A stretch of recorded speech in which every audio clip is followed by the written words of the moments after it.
Assalamu алейкум, урматтуу кыргыз элим, урматтуу замандаштар, достор. Дайыма кыйкырып келебиз, мамлекетибиз өнүксүн, башка мамлекеттерде эмне үчүн болбойбуз деп айтабыз.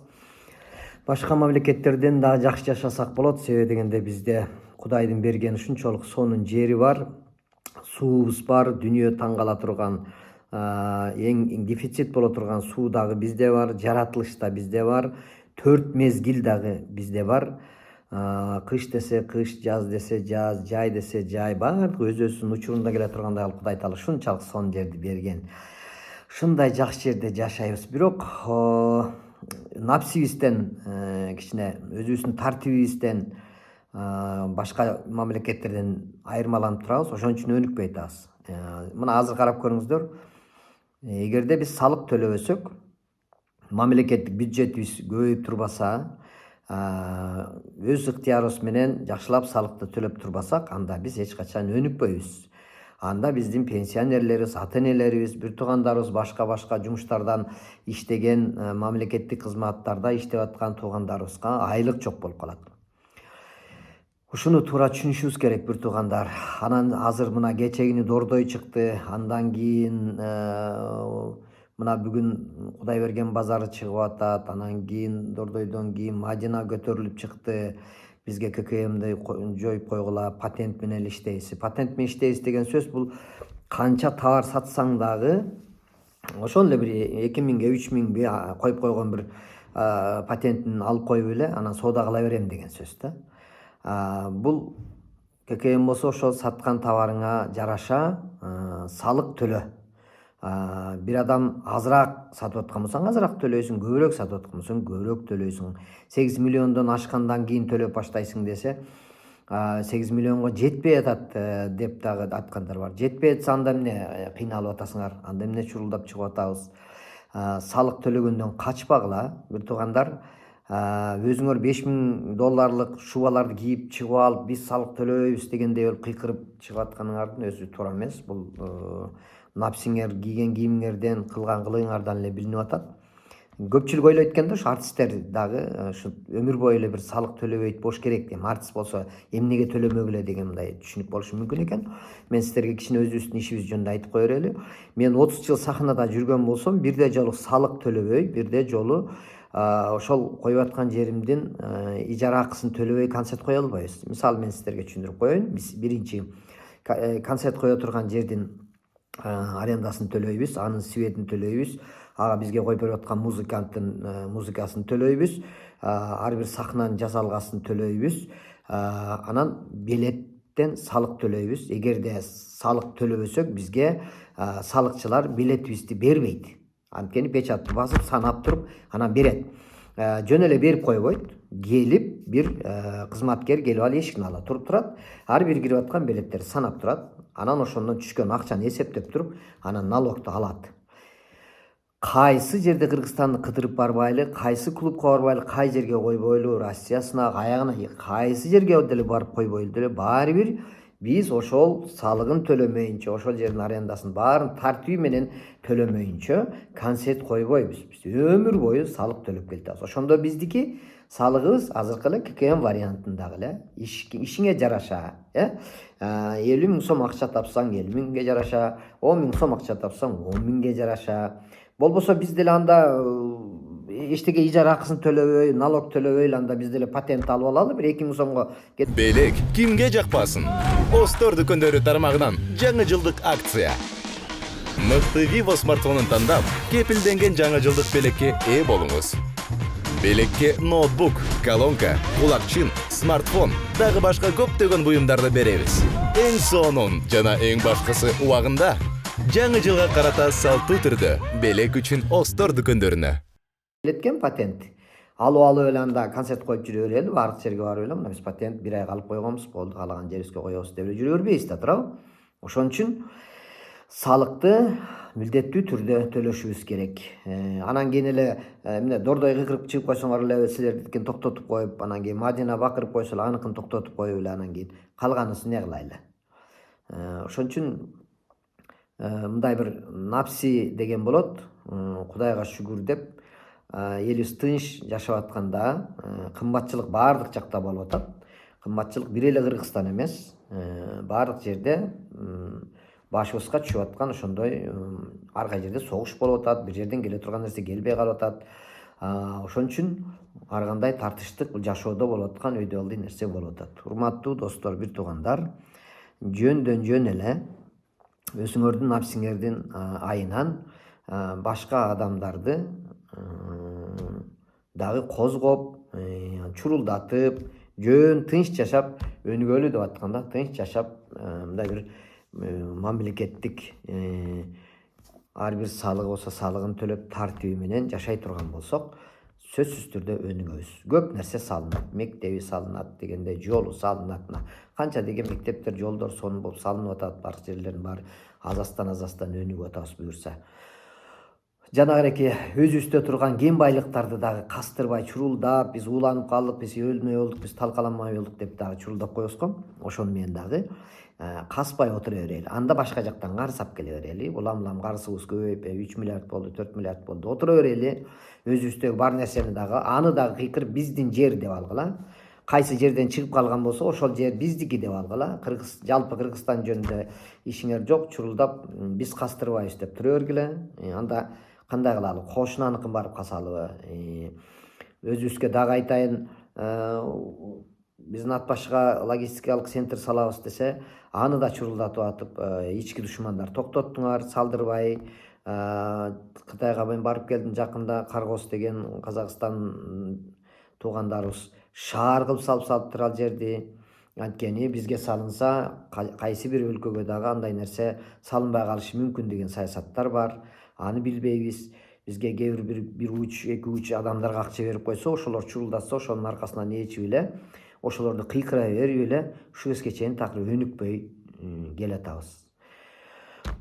Тынч эле жашаганга аракет кылайлычы. Силер эле жашап эле калгандар жашабай калыш керекпи? Башка адамдарга да жашоо керек. Ошон үчүн болбосо токтотуп койгула, аябай нааразы болуп аткан болсоңуздар, анда ишиңиздер такыр эле жүрбөй аткан болсочу. Ошон үчүн мындай баягы жакшы тынч жашап аткан жерде башка мамлекет, башка эл биздин жерибизге, элибизге суктанып атканда, эң биринчи ынтымак, тынччылык керек. Ошон үчүн келиңиздер. Улам чурулдай бербей, мамлекетке айтылган жагдайын сүйлөшүп туруп, ошо тартип менен салык төлөйлү деп мен бир туугандарга кайрылып кетер элем. Ассаламу алейкум. Элибизде тынччылык болсун.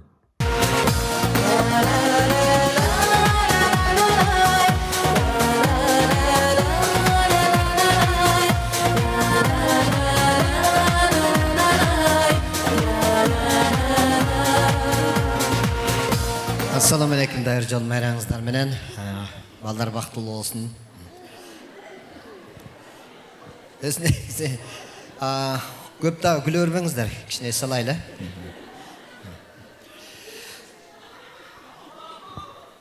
Өз негизи жана башында чыгып тынар тамашалап атпайбы?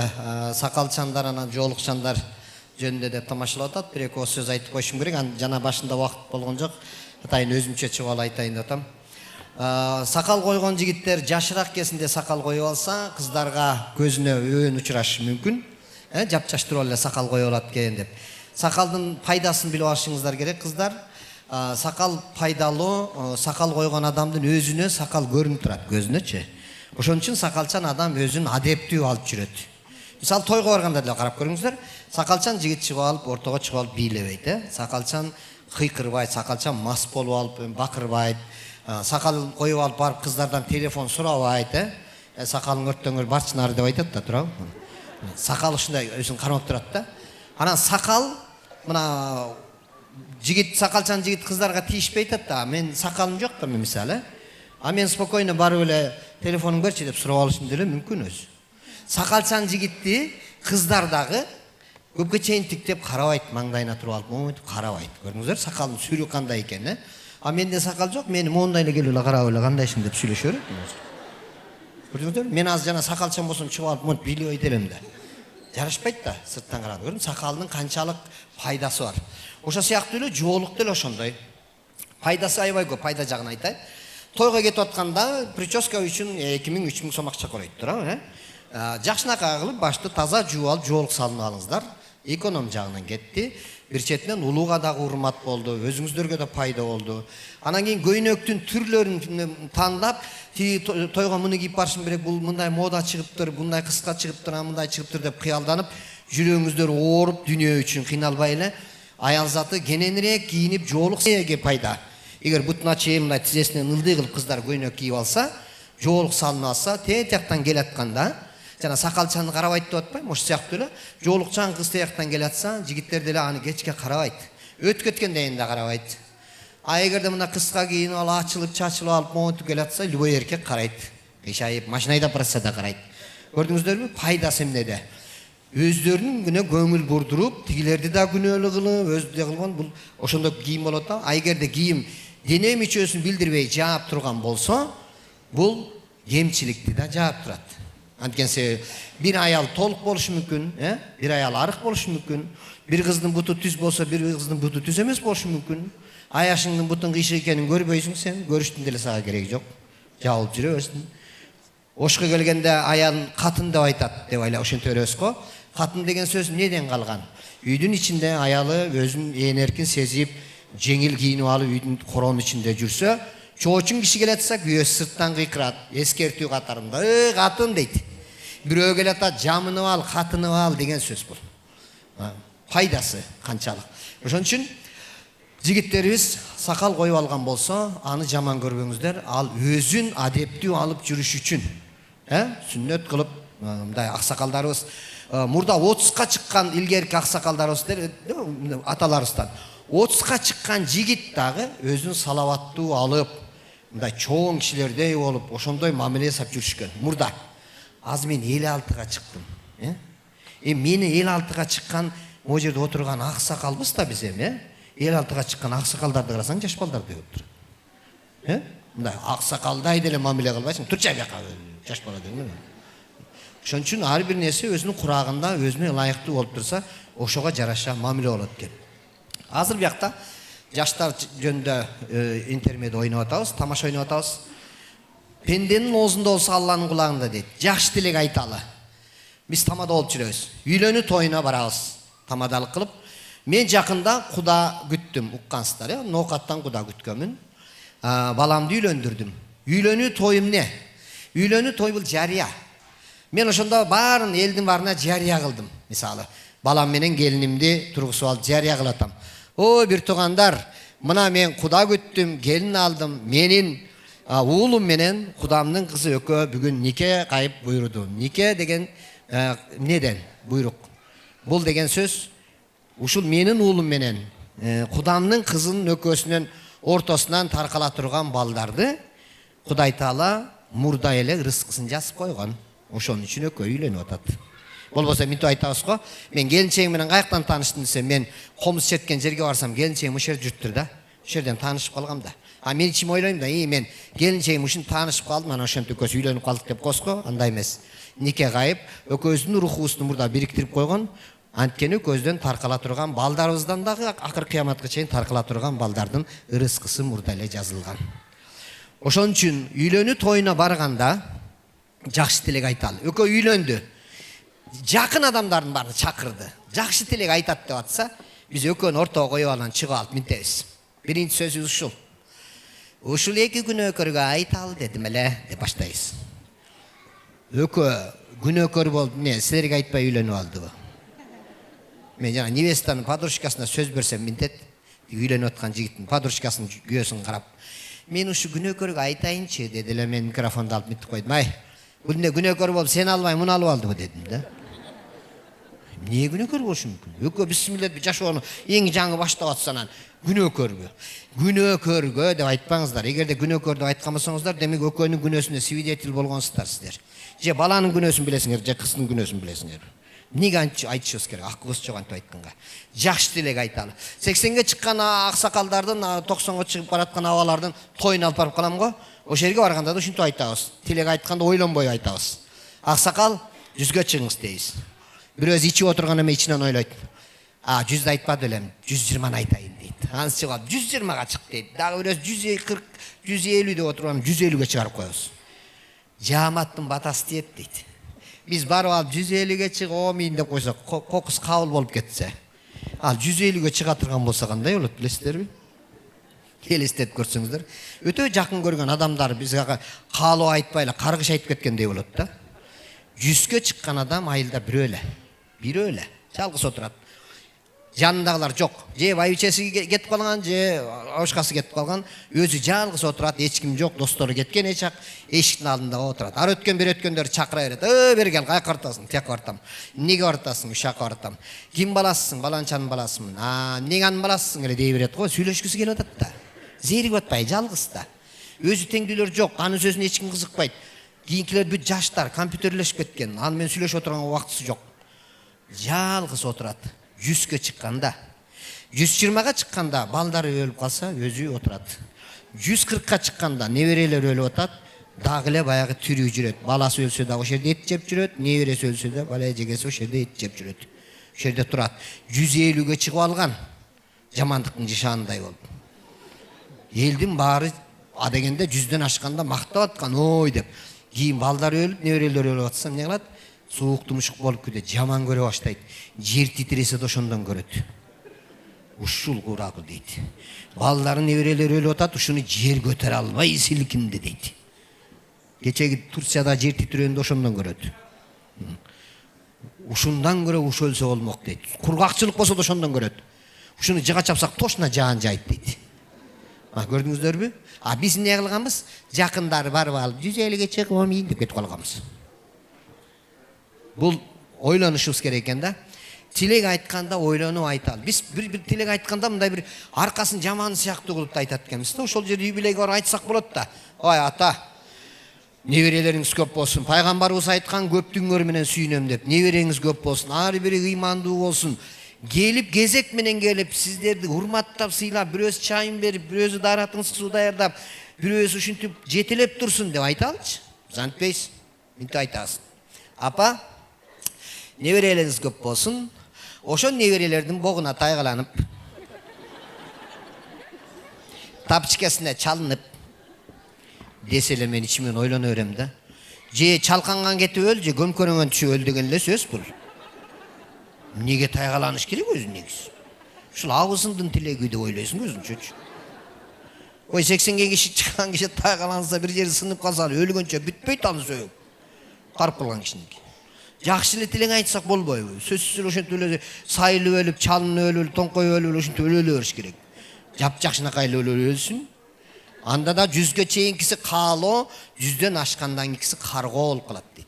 Балдардын алдында жакшынакай урматсый кылып туруп узатып койсун. Закон ченемдүүлүк, ал кетсе анын аркасынан келет. Түбөлүктүү жашоого ушинтип өлмөйүнчө бейишке чыкмак белең дегендейчи.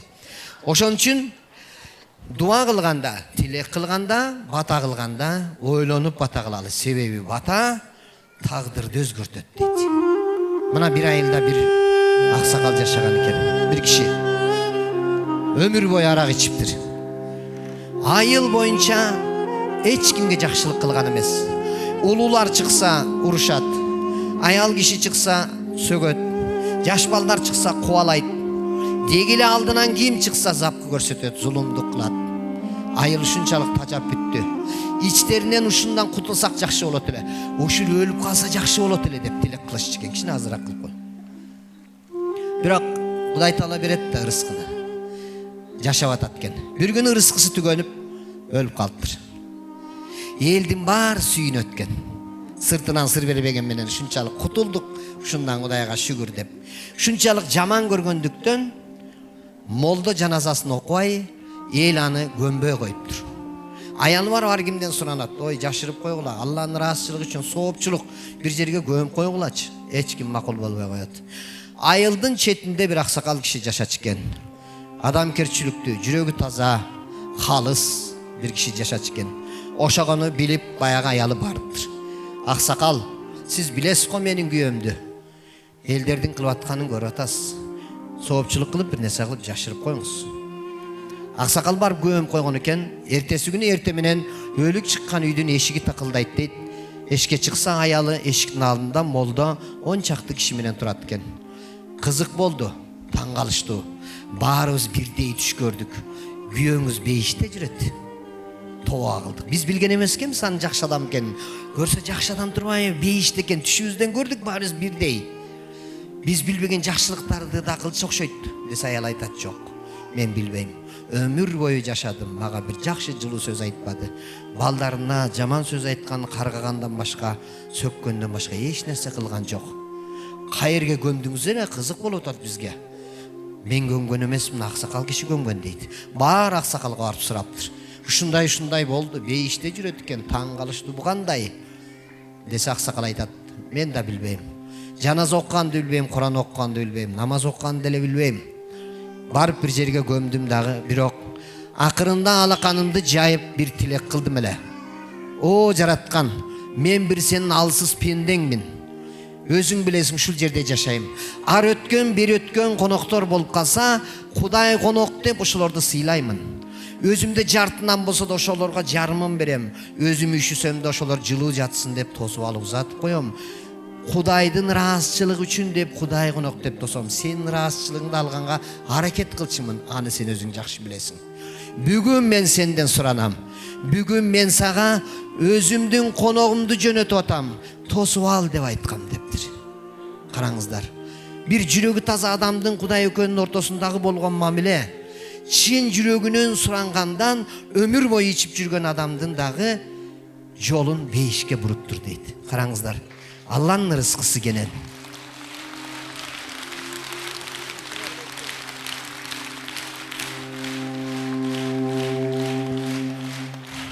Бири-бирибизге жакшы сөз айткандан жадабайлы. Алланын ырыскысы кенен да бир жолу айтабыз. Өзүңө каалаган жакшылыкты Кудай Таала башка бирөөнө да берсин десең, экесе жакшылык өзүңө кайтат. Кандай жакшы нерсе кылсаң, сөз жакшы нерсе кайтат, жаман нерсе кылсаң, жаман нерсе кайтат. Концерттин башында чыгып айтып атабыз. Алтындай убактыңыздарды бөлүп келгениңиздерге чоң рахмат деп айтабыз. Неге? Анткени Кудай Таала баарыбызды жаратканда ар бирибизге неемат кылып, белек кылып убакыт берген. Менчик. Ар бирибиз өзүбүз жашайбыз ошону. Бүгүн сиздер өзүңүздөргө берилген убактыңыздарды биз үчүн бөлүп келип отурасыздар. Ошон үчүн биз сиздерге рахмат айтып, таазим кылабыз. Үй бүлөңүздөрдө ынтымак болсун, ден соолукта болуңуздар. Балдарыңыздарга Кудай Таала өмүр ден соолук берсин, ыймандуу болсун. Элибизде тынччылык, токчулук болсун. Рахмат сиздерге.